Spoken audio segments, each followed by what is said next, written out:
El doctor Ricardo Andrés Giraldo Cifuentes es abogado de la Universidad Católica de Oriente, especialista en Derecho Comercial de la Universidad Autónoma Latinoamericana, especialista en Derecho Procesal Penal de la Universidad Autónoma Latinoamericana, magíster en Derecho Procesal Penal y Teoría del Delito de la Universidad Autónoma Latinoamericana, doctorado en Derecho de Línea de Investigación del Derecho Penal de la Universidad Sergio Alboreda, especialización del Derecho Constitucional de la Universidad Sergio Alboreda, con participación en actividades académicas con congresos, diplomados, seminarios, cursos de especialización de la Universidad de Pisa, de Babilonia, Italia, Universidad Salamanca de España, pasante en curso del Derecho Procesal Penal en la Universidad San Sebastián de Chile y estancias de investigación doctrinal en la Universidad de Salamanca, España. Además, estudió especialización en crimen organizado, terrorismo y corrupción de la Universidad de Salamanca, España, magíster de formación permanente de justicia penal. Doctor, bienvenido. Lo recibimos con un fuerte aplauso.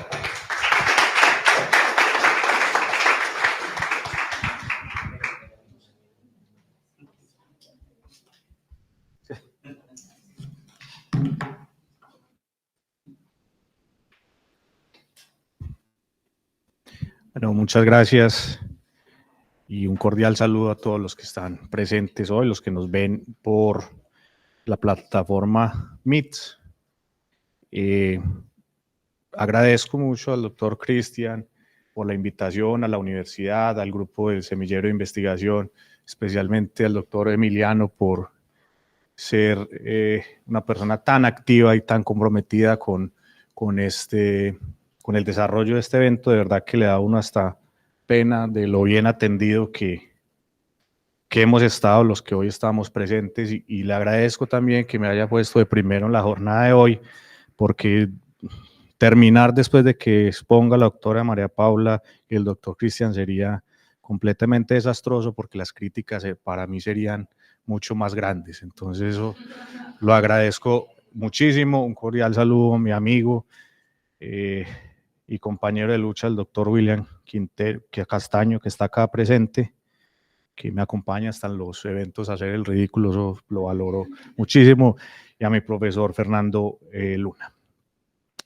En el tema que propongo que conversemos en esta conmemoración de los 20 años, que al fin y al cabo no son 20, sino un poco menos, por la aplicación paulatina que se fue dando de la Ley 906 de 2004, o el sistema penal acusatorio, que muchos critican o muchos criticamos, algunos con más firmeza, porque hablan de que el sistema penal acusatorio consagrado en la Ley 906 de 2004 ni es sistemático, ni mucho menos es acusatorio.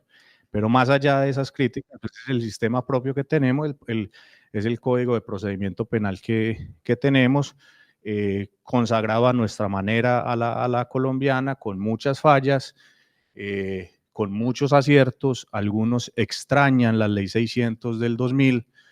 Yo no sé por qué ni para qué extrañar la Ley 600 del 2000 cuando el fiscal hacía lo que quería con el indiciado. Entonces, pero bueno, la doctora María Paula sí extraña esa figura, yo en lo absoluto, porque por lo menos hay una persona que lo escucha a uno en una audiencia antes de privarle la libertad a una persona, que es un juez de control de garantía. Así la medida de detención preventiva llegue de manera casi que automática en muchos delitos. Pero bien, ese es el sistema que tenemos, y sobre eso hay que seguirlo criticando, pero una crítica no de destrucción de lo que allí bien puede funcionar, sino más bien una crítica constructiva de lo que podría llegar a funcionar de una mejor manera, como el principio de oportunidad, que lo vamos a ver, que es un principio de oportunidad muy a nuestra manera, pero donde el principio de oportunidad funcionara de la forma en que está consagrada en el Código de Procedimiento Penal, en el artículo 324, como lo vamos a ver, pues funcionaría de maravilla el sistema penal y no habría tanta congestión, pero les adelanto una tristeza, que eso sí es casi que llegaría a un estado de depresión, en que solamente el 1% de los casos se han resuelto por el principio de oportunidad, porque si bien estuvo consagrado, que viene desde el artículo, desde el acto legislativo 03, modifica el artículo 250 de la Constitución Política de Colombia en una de las facultades generales de la Fiscalía General de la Nación, pues cada vez que hay un instrumento nuevo que puede permitir el funcionamiento de un sistema, vía legislación, se expiden leyes que cada vez restringen más la aplicación de cualquier sistema o instituto que puede llegar a funcionar de una manera correcta, por lo menos nos acercaríamos un poco más a lo que sería una verdadera eficacia en la administración de justicia. Por el poco tiempo que tenemos, pues no se puede ahondar mucho, pero sí por lo menos para dejarlos a ustedes un poco preocupados, ya sea con la exposición o con el tema en específico. El principio de oportunidad, ¿qué es? Viene incluso consagrado en el mismo acto legislativo 03 del 2002 y es simplemente la facultad, que no es ni siquiera una potestad, porque la potestad es cuando yo tengo el poder de decidir sobre algo y la facultad es optativo de lo puedo hacer y admite intervenciones de otros factores. Es la facultad que tiene la Fiscalía General de la Nación. La devolvemos, por favor. ¿Quién lo está manejando? La facultad constitucional que le permite a la Fiscalía General de la Nación, no obstante que exista fundamento para adelantar una investigación penal, de suspender, renunciar o interrumpir la acción penal. Esto por razones que ahí donde empezamos a enredarnos de política criminal, que como sabemos la política criminal es un conjunto de respuestas frente a conductas que pueden afectar en mayor o menor medida a la sociedad, y todo hay que decirle, en eso sí tenemos que ser muy críticos, política criminal del Estado no tenemos. Tenemos un Consejo Superior de Política Criminal que se reúne a sesionar, incluso vía jurisprudencial se estableció la obligación de cualquier ley que afecte derechos fundamentales en materia penal, procesal penal, penitenciaria, debe tener el concepto previo del Consejo Superior de Política Criminal, que no es vinculante, simplemente para que se reúnan y digan si es o no vinculante. Entonces nos empezamos a enredar un poco en el asunto. Por razones de política criminal, según las causales taxativamente definidas por la ley, el otro enredo, con sujeción, que esta es la más grave, a la reglamentación expedida por la Fiscalía General de la Nación. Todo esto tiene que ser obviamente avalado por un juez de control de garantías. Otro enredo más, ya llevamos 4, sí, porque es que empezando porque no tenemos una política criminal de Estado, tenemos una política criminal muy politizada, donde simplemente llevamos a la consagración de conductas de apariencia punible, siempre y cuando nos convengan para opacar al contrincante político o para sacar réditos de una situación especial o particular. No es que eso funcione solamente en Colombia, en todo el mundo se ha utilizado la política criminal del Estado como que debería funcionar un instituto como un conjunto de respuestas frente a conductas que de verdad afecten el normal desarrollo en sociedad, y en todas partes del mundo se utiliza para mirar cómo, de qué forma se va atacando a un contrincante. Pasemos. Este principio de oportunidad, y ahora vamos a ver ahora en qué parte, porque pareciesen que son incompatibles el principio de oportunidad con la institución de la justicia transicional. Y yo digo que no, aunque la Corte haya dicho que sí son incompatibles. Pues yo no soy nadie para criticar a la honorable Corte Constitucional, por eso tampoco me importa mucho si la critico o no, porque es que de la crítica que hacen los doctrinantes, los estudiosos del derecho como el doctor Luna, el doctor William, Cristian, la doctora María Paula, es que se construyen las verdaderas estructuras académicas y que de verdad pueden aportar a una buena y correcta administración de justicia. ¿Cuáles son las características propias del principio de oportunidad que tenemos en Colombia? Uno, que ya lo empezamos a ver desde la misma definición que trae el artículo 250 de la Constitución Política, que recuerden ustedes que el artículo 250 de la Constitución es la que le asigna a la Fiscalía General de la Nación la titularidad de la acción penal. ¿Sí? Debe ser aplicado en el marco de una política criminal del Estado. Entonces, aquí empieza un poquito como a mezclarse con la justicia transicional, es de que si tenemos una política criminal que debe ir en este momento hacia la pacificación, hacia buscar una paz en el Estado colombiano, no lo hablemos ni de paz total, ni de cualquier nombre que le quieran poner, de paz total, paz global, paz integral, en fin, cualquier nombre que le quieran poner, sino que cuando un país vive en conflicto permanente, como lo vivimos nosotros desde hace más de 60 años y que seguramente vamos a seguir muchos más si seguimos creyendo que el artículo 22 de la Constitución Política, que dice que el derecho a la paz, que la paz es un derecho y un deber de obligatorio cumplimiento, pues vamos a seguir en este círculo vicioso de creer que solamente quien ostenta el poder político es quien es el dueño de la paz, y no es así. Entonces, si estamos en una política criminal del Estado enfocada a la pacificación del territorio, a buscar la paz y a materializar ese sagrado derecho que tenemos en el artículo 22 de la Constitución Política, con absoluta seguridad que es viable como una característica propia del Instituto de Principio de Oportunidad. Es una figura de aplicación excepcional y reglada.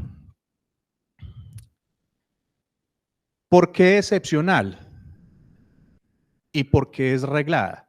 Porque no siempre el Estado persecutor, o sea, la Fiscalía General de la Nación en Colombia, en otros países les llaman el Ministerio Público, que aquí debería decir lo mismo, Ministerio Público, Fiscalía, al fin y al cabo una audiencia es lo mismo.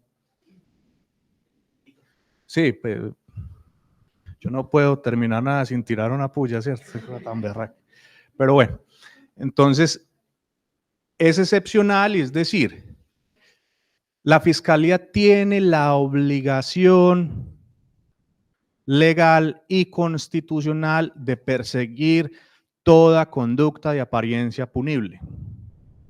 Salvo de manera excepcional, puede renunciar, suspender o interrumpir esa acción penal por otras razones, que ya las vamos a ver.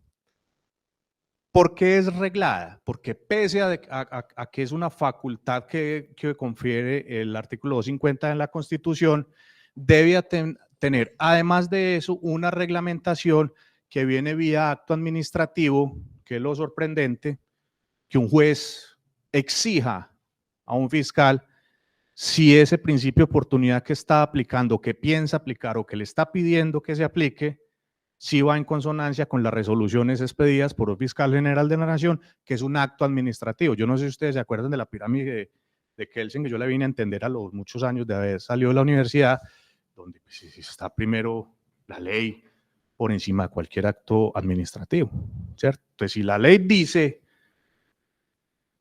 que el juez es el facultado y es una persona completamente autónoma e independiente, pues no tendría por qué exigirle a un fiscal la resolución de si está aprobado o no está aprobado ese principio de oportunidad.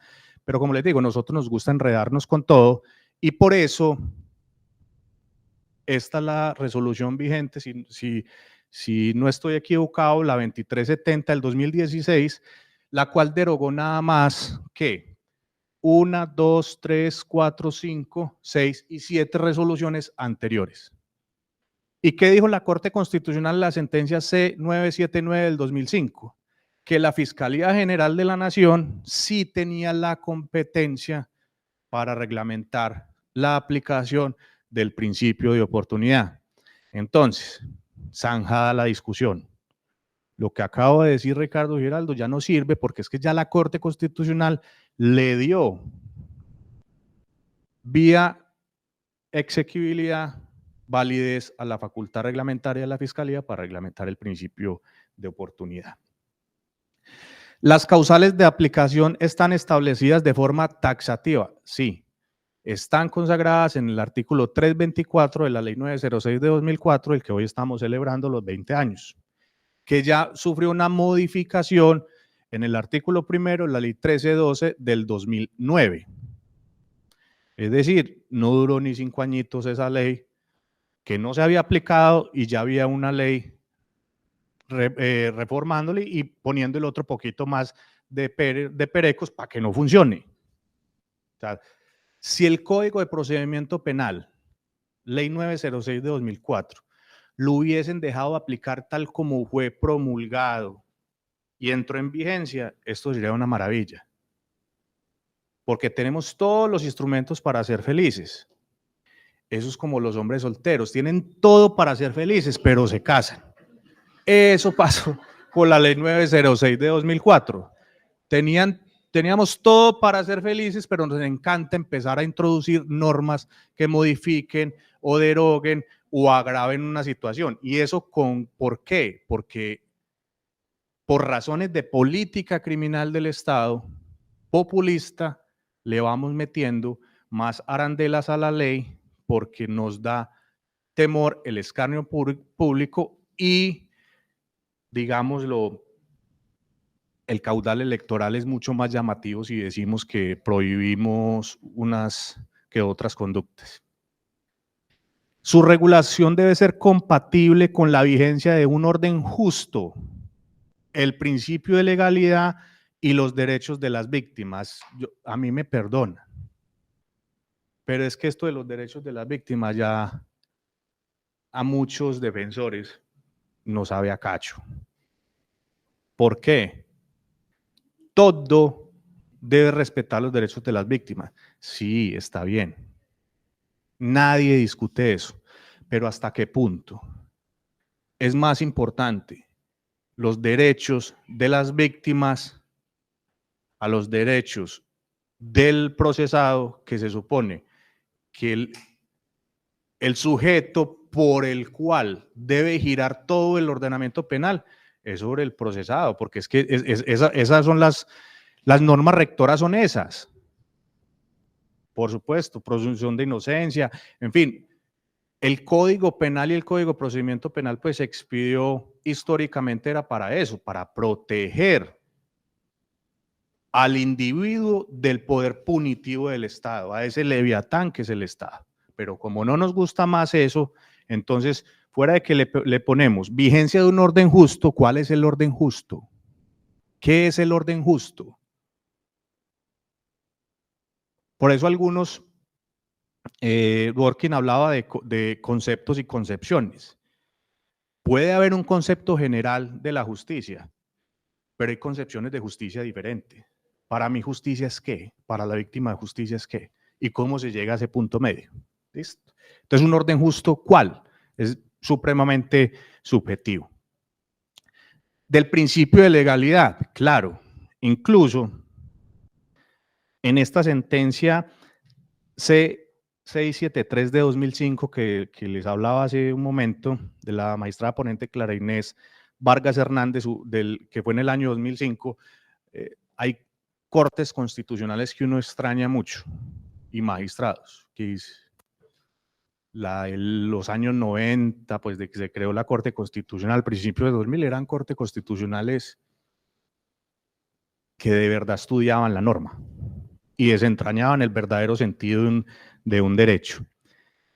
Y decía que era posible que se considerara que el principio de oportunidad era una antítesis del principio de legalidad. ¿Por qué? Porque pensaba el demandante, el accionante, que el principio, porque la fiscalía tiene la obligación de investigar absolutamente todas las conductas que se consideren delitos y que no podía salirse de ese rol. Investigar todo lo que esté tipificado como delito. Entonces decía el demandante que es que la titularidad de la acción penal era indisponible y de obligatorio cumplimiento. ¿Y qué le dijo la Corte Constitucional en el 2005? Le dijo, en los casos en que no esté establecido ni reglado el principio de oportunidad, sí podría hablarse de que si se aplica un principio de oportunidad, pues vulneraría el principio de legalidad. En Colombia no, porque el principio de oportunidad es la materialización del principio de legalidad. Es decir, que a través del principio de oportunidad, lo que estaba haciéndose era materializar el principio de legalidad porque nuestro principio de oportunidad es reglado y por causales taxativamente establecidas en la ley. No nos podemos salir de esas causales. Y si a un juez se le amarra a una causal, se le amarra la ley de manera, digámoslo, obligatoria, pues volvemos al sistema viejo de que el juez es solamente la boca de la ley. Y yo creo que esa discusión de si el juez es la boca de la ley está zanjada hace muchísimo rato, porque un juez, si es solamente puede decir lo que la ley le diga, pues entonces no sería juez, sino un notario que daría fe de lo que dice el código. Exacto, y entraríamos al sistema inquisitivo. Un juez tiene que interpretar, valorar, y muchas veces salirse de esa disposición legal por la protección de bienes superiores. Pienso yo, pero ustedes ya saben lo que vale que lo que piense yo, ¿cierto? Pero las cosas hay que decirlas. Los derechos de las víctimas, pues eso ya quedó un poco claro.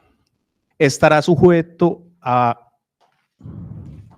verificación y aprobación de un juez de control de garantías. Recuerden, es un juez de control de garantías, no de garantías. ¿Qué verifica un juez de control de garantías? Que sí esté dentro de las causales taxativamente previstas en la ley. Para mí no tendría por qué meterse si fue aprobado o no aprobado en un consejo de no sé qué en la Fiscalía General de la Nación, que son un poco de abogados muy tesos, pero verificando carpetas, lo que dice un fiscal, para ver si le aprueban o no le aprueban el principio de oportunidad a una persona después de que lo exprimieron años sacándole información, poniéndolo a padecer y después le dice no se le puede aplicar el principio de oportunidad, usted es que usted es muy peligroso. Pero lo hace. Y el juez de control de garantías es un juez constitucional que puede ir un poco más allá de la interpretación taxativa de la ley y aplicar un poco más en unos principios incluso más importantes que el de legalidad. Pasamos, por favor. Devuélvela un segundo. Sí, pásala. ¿Cuáles son los momentos y efectos del principio de oportunidad? El principio de oportunidad está en dos momentos: durante la investigación y durante el juicio. Ahora llega la pregunta. Recuerden ustedes lo que en la línea que le hacían a uno los profesores de Derecho Procesal Penal, de cuándo era una indagación, cuándo se consideraba una indagación y a partir de cuándo era la investigación y a partir de cuándo el juzgamiento. Aquí habla de investigación, pero muchos consideran, y me incluyo, yo esa sí me pego, que va incluso desde la indagación hasta el juicio. ¿En qué momento del juicio? Instalación del juicio. dicen muchos. Pero si es lograr la efectividad de la administración de justicia, ¿para qué desgastarse practicando un poco de pruebas si ya se logró un principio de oportunidad que va a materializar incluso principios más importantes?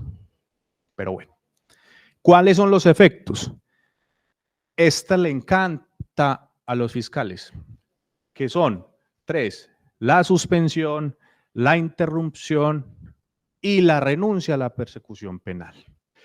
La suspensión va por periodos de prueba y es en este momento cuando son casos más complejos, que es un tiempo en el que está para ver si la persona está supuesto a colaborar con la administración de justicia, desmantelar organizaciones criminales, brindar información, si puede servir de testigo en casos grandes.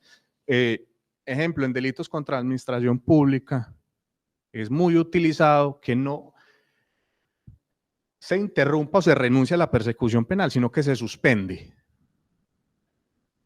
Y con eso, ¿qué hacen? Se aseguran que esa persona a la cual se le suspende la persecución penal de manera temporal, en virtud de un proceso o de un principio de oportunidad, es una forma de asegurar la prueba en determinado proceso. Vamos. Miren pues la belleza. ¿Cuál es la finalidad del principio de oportunidad? Racionalizar la actividad investigativa del Estado. Es decir, no investiguemos todo. No vale la pena llegar y desgastar la administración de justicia investigando y utilizando otras herramientas y que pueden ser optimizadas en otro tipo de procesos, incluso de mayor entidad, y racionalizarlo. Esa es la finalidad del principio de oportunidad. Racionalizar el proceso. Esto va muy conectado a la priorización, que la priorización es un instituto procesal. Yo lo llamo procedimiento, muy importante, que lo vamos a ver un poquito más adelante, que es donde empiece a unirse con el de justicia transicional. Entonces, ¿por qué el criterio de priorización? Porque es que no nos digamos mentiras, la justicia penal es incapaz en ninguna parte del mundo, en ninguna. El Estado es capaz de investigar y sancionar todas las conductas de apariencia punible que se tengan conocimiento. Y menos en Colombia, donde aquí es delito absolutamente todo, incluso lo que voy a decir ahora. Entonces, ese criterio de priorización es, en términos coloquiales, es decir, vea, nos vamos a enfocar en este tipo de casos.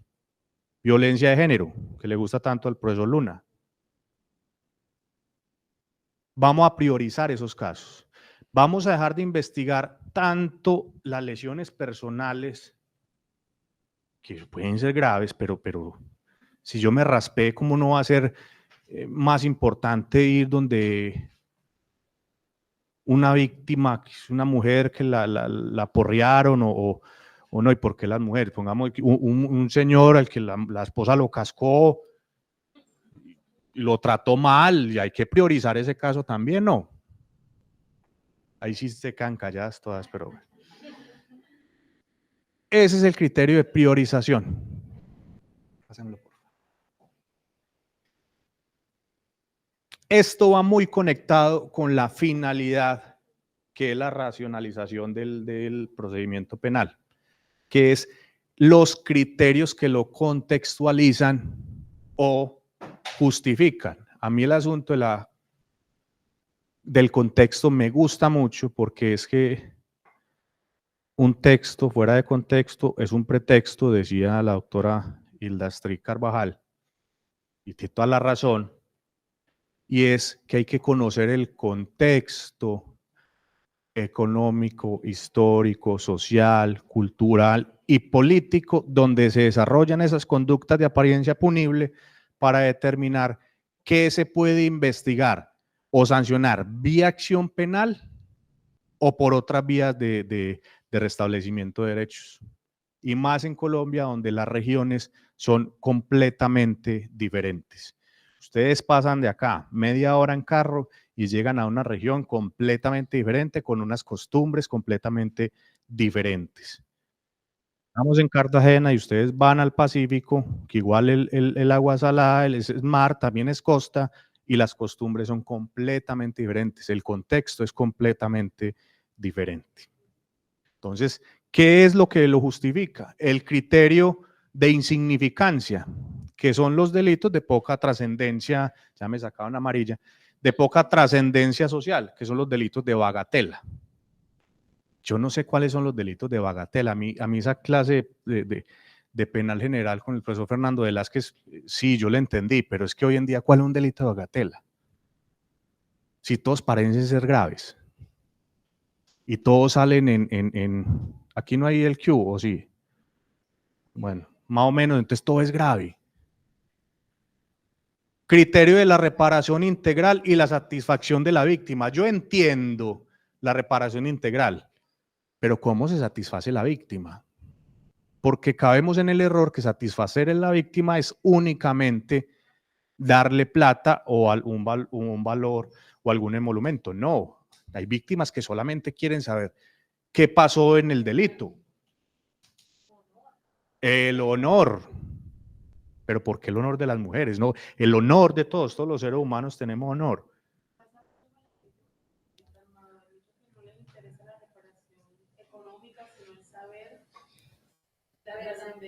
Sí, lo que pasa es que el tema del conflicto armado es un poco más espinoso, porque todos quieren saber la verdad. ¿Y la verdad para qué? ¿Para qué?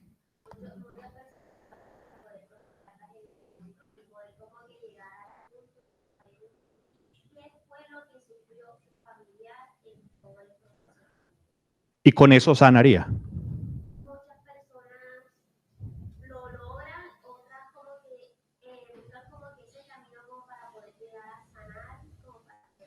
Yo te hago esta pregunta y eso es válido, porque es que esto es una discusión que tenemos todos los días, y más los que nos dedicamos a este tema del conflicto. No es que yo me mantenga en conflicto para que no vayan a pensar eso, sino que me gusta el tema del conflicto desde sus instrumentos internacionales. Y es la verdad, ¿para qué? Es una pregunta que nos debemos hacer. ¿Por qué? Es que yo quiero saber qué pasó con mi hijo. Sí. Es que mi hijo, señora, su hijo lo matamos en el bloque tal y ahí murió. ¿Cómo murió? Señora, ya no está, no pregunte por eso. No, yo quiero saber cómo murió. Señora, lo descuartizamos, le echamos cal, lo picamos y lo enterramos. Y después de enterrado, como vimos que iba a llegar la fuerza pública, lo desenterramos y lo tiramos al río. Eso es sanar. Entonces, hay que mirar la verdad para qué. No lo estoy haciendo como una crítica, sino de verdad, porque todos nos gusta hablar y en la justicia de transición siempre hablamos de los tres criterios: verdad, justicia, reparación y garantía de no repetición. ¿Verdad de qué y para qué? Porque la verdad siempre va a tener tres versiones: la suya, la mía y la del otro. Y justificaciones hay muchas.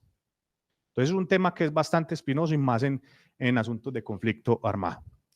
Criterio de la reparación integral se puede resolver fácilmente por el artículo 42 de la ley 600 del 2000, que es el de la reparación integral, y si usted ya indemnizó a la víctima, pues puede aplicar el principio de oportunidad sin ningún problema, y por virtud del principio de favorabilidad de doble vía, que está en el instituto de un sistema todavía vigente, que es la ley 600, nosotros tenemos ¿cuántos sistemas vigentes?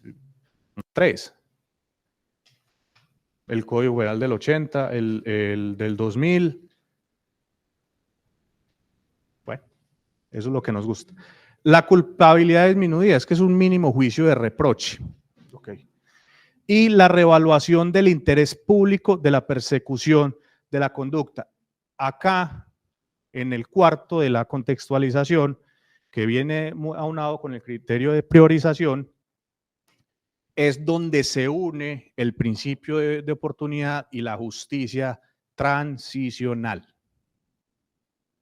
en el criterio de priorización, porque el criterio de priorización en el principio de oportunidad, ley 906 de 2004, hablamos de la selección de la persecución penal, y en justicia transicional, en temas de conflicto armado, hablamos de priorización de casos, que acá lo conocemos muy bien con el marco jurídico para la paz, ¿sí?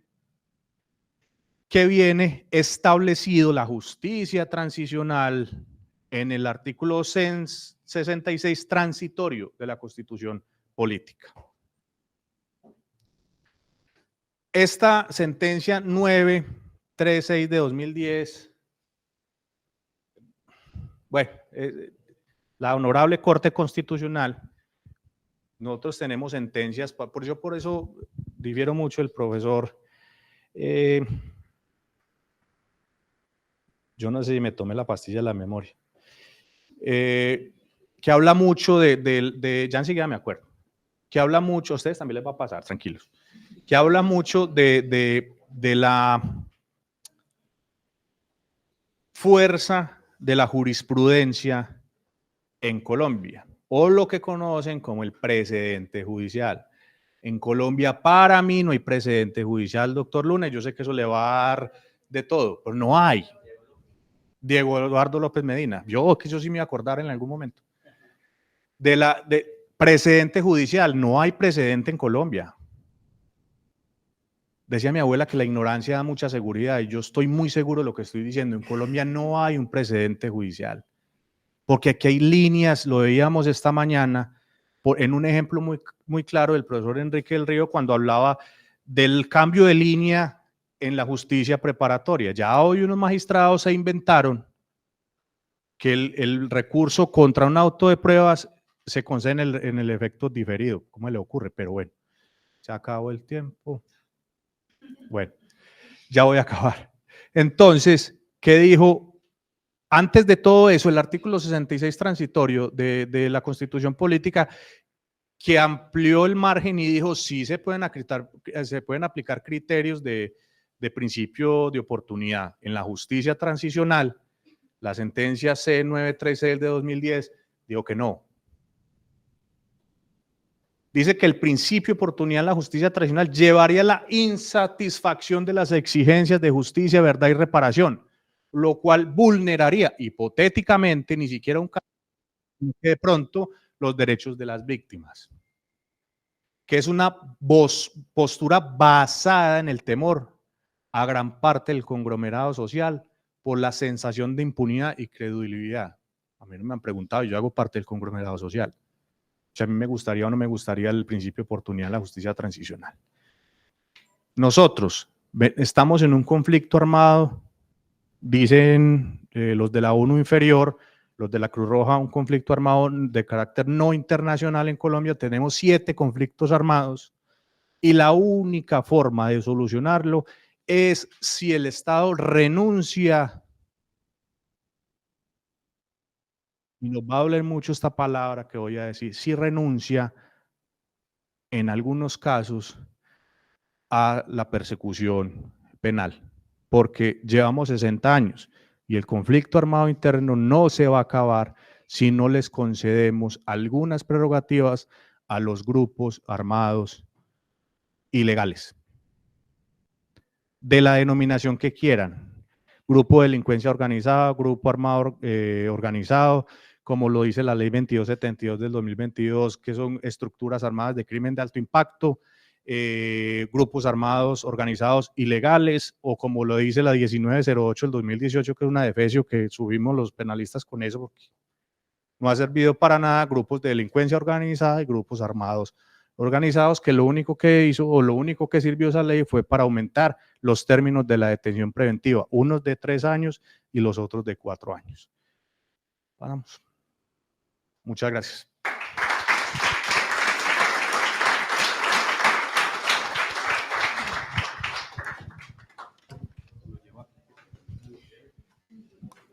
Le extendemos un grato agradecimiento al doctor Ricardo Andrés Giraldo